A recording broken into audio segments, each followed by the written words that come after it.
ऐसे पता नहीं देखा नहीं अपनो साइज धरा होते हमको साइज पकड़ ली तो ना कोई तो हमारे से साइज बनाओ अरे मिल और तोनी से बियाह हो जाई तो हमार फोटो लगी हमारा खाना वाना मांगे में परेशानी होखी एकरा से बढ़िया बा हमरा से बियाह हो जाए तो तोनी के माई लगी दिन भर मांग के खात रहिए भाई ट्यून बाबूजी ठीक है कहत रह ठीक बा इनका ही फैसला ठीक बा हां तोनी के जा लोगे और तोनी हमरा के इनके ले जाए लोगे ठीक बा बाबूजी ठीक बा चलो चलो आओ ए मुखिया जी हां तेरे घर में नया नया आइल बने तेरे घर से हमारा कौन कौन काम बा समझा दे तो यार शर्म लगता होती काम धंधा बिहने हो कि छोड़ा ना बोली ना 13 बरस के बाद भेटाई बड़ू ई दादाई मेहरारू के हाथ की खलीफा के हाथ हटी ना बड़ा कोड़े कर हाथ बाटे हो दादा ई दिएरा कहिए काजे नहीं पहले चली ना घर में अरे घर में काज भी यही से चलो ना शुरू हो गई प्यार समझो अब ये प्यार करेगा अब ये होई अभी प्यार करेगा बड़ा ए हटी ना पूरा ख्याल रखी आँख से आँख मिल के जे चार हो गई साच मानो दिया तोहार हो गई साच मानो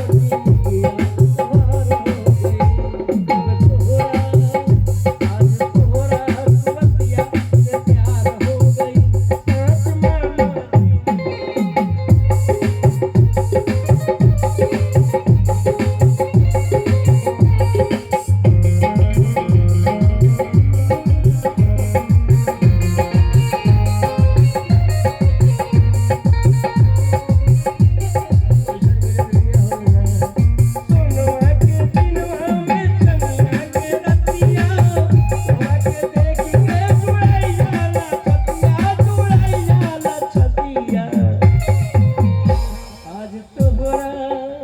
आज तोहरा सुरतिया से प्यार हो गई साच मानो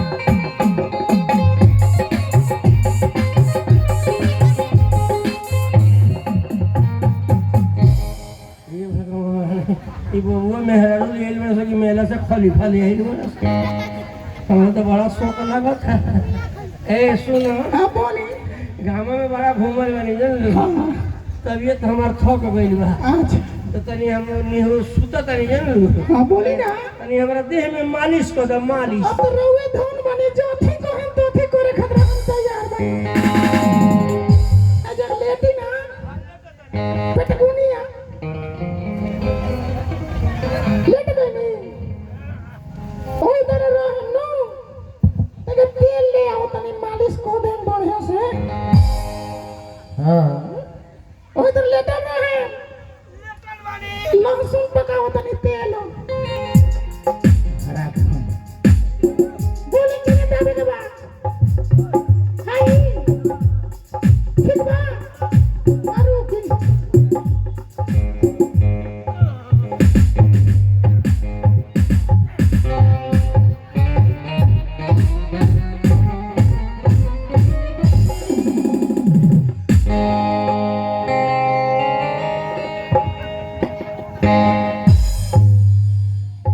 बोल चिन्हाई कौन है हम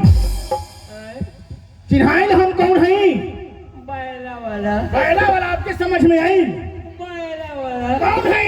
बैला वाला समझ में आ गई समझ में बताओ हमार बैल कहाँ बा दादा बोल भी का गइल तो बैल बिका गेल सर चल करे बोल भी का गइल बैल बेच देला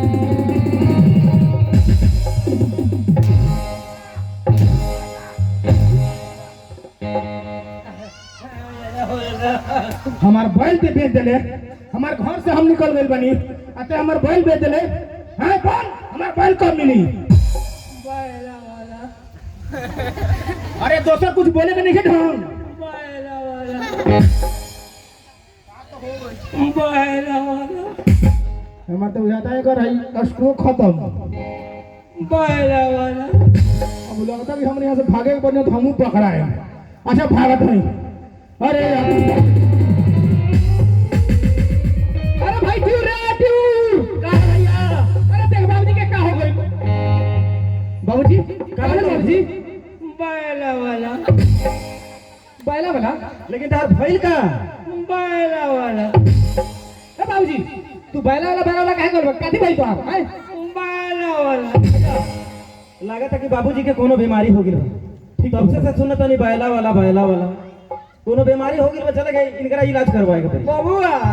का हो बैला वाला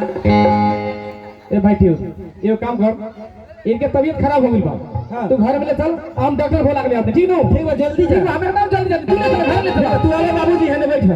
अब थोड़े आराम हमारा नाम खटपटिया डागर है हम यहाँ के इलाज करने कुत्ता काटल माल जाल के मारल ये सब के विशेषज्ञ है अच्छा चलत है अपन क्लिनिक में केहू तो आई डॉक्टर साहब चलिए हमारे बाबूजी की बहुत तबीयत खराब बा कहाँ रहूँ बहुत खराब बा बहुत जोर से तबीयत खराब है चलिए जानकारी हमारे जाते हो कर बीमारी भाग जाए हाँ ठीक है चलिए चेक कर चलिए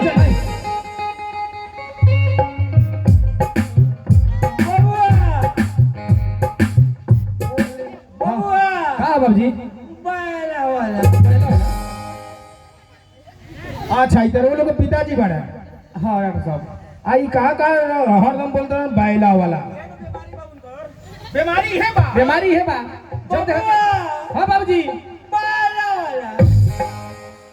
बैला वाला का कहते रहे खाली बैला वाला चल के चेक करी तनी का भइल बा अरे हमारा बुझा गई इनकर कुछ साधमा पड़ल बा ठीक बा हाँ डॉक्टर साहब अरे चिंता जन करी साधमा के इलाज हमरा लगे बाटे ठीक बा एगो बैल वाला के बैल ठगले बानी सब हां उहे सब बुझाता कि बैला वाला बैला का कहत है अच्छा हमरा समझ में आ गई कोई काहे थी कर दरन ठीक बा अभी चेक करत हां चेक कर ली बबुआ बैला वाला का भइल बा बैला वाला डॉक्टर साहब ये बीमारी में जब कुछ बोली तो वो बैला वाला ही कहत रहे निमन नहीं लागत बैला वाला इनका के बैल मर ले बा ठीक बा हम अभी इनका इलाज करत है धड़कन इनकर कुछ तेज बाटे बैला वाला ठीक हो जाएगा चिंता जन करी हाँ ए जग सिंहिया मर ले बानू बैला वाला सिंहिया बैला वही जग मर ले बैला वाला बबुआ हने सुना लेवनी हाँ डॉक्टर साहब राव बाबूजी के बैल मर ले बा ठीक बा एकर इलाज हमरा लगा लेकिन कुछ टैबलेट या कुछ दवा ले जाए कोई दूसरा दुकान पर रहुआ बताई तब तक इन लोग हम इलाज करत हई ठीक बा एगो सुई दे ना दी तले अच्छा कंट्रोल करे खतरा ठीक बा तो हम दवा लेके आओ ठीक नो ठीक बा बाबूजी बैला वाला चिंता मत कर बाबूजी ठीक हो जाए ये सर्व हमार बैल तहनी ओले बा आज इनका हम बताते बानी कि हमार बैल तहनी ओले के नाफा का होला या घाटा का होला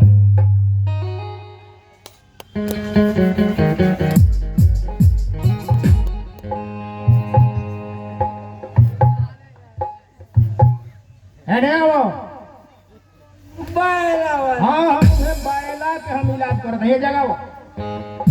बुझाता नहीं क्या अब कथी हो सुई इंजेक्शन दवा कितना घोरले बनी सब भीतर घुसावे के पड़ी आधा बाल्टी दवा जब तार भीतर चल जाई नु बबुआ गई बार टैबलेट लाओ तो देखा होते आउते बालू आवा बबुआ आवा बैला वाला आवता लोग सुई हमरा से ना बर्दाश्त हो जाई इतना लंबा बानू पूरा ना घुसाए भगवान जन उसके तने घुसी इतना बर्दाश्त हो जाएगी ना बैला वाला ये तो खाली साधमा में बैले वाला कहते रहे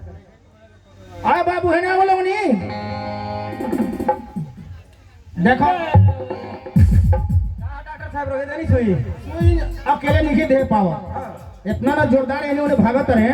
इनका के तोहनी पकड़े के पड़ी दावे के पड़ी कम से कम भाई आधा बाल्टी दावा बस सब भीतर भेजे के पड़ी ऐसा तो मतलब कि पकड़ के नहीं हो रहा कोई ना पकड़ के इनका के मां बना देगा हां ठीक हो ठीक बा हां ए बबुआ ई कते कते लगे बैला वाला सुई देवे जतनी ठीक बा डॉक्टर साहब सुई दी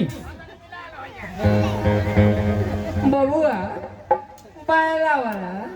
बैला वाला चुपचाप रहो ना।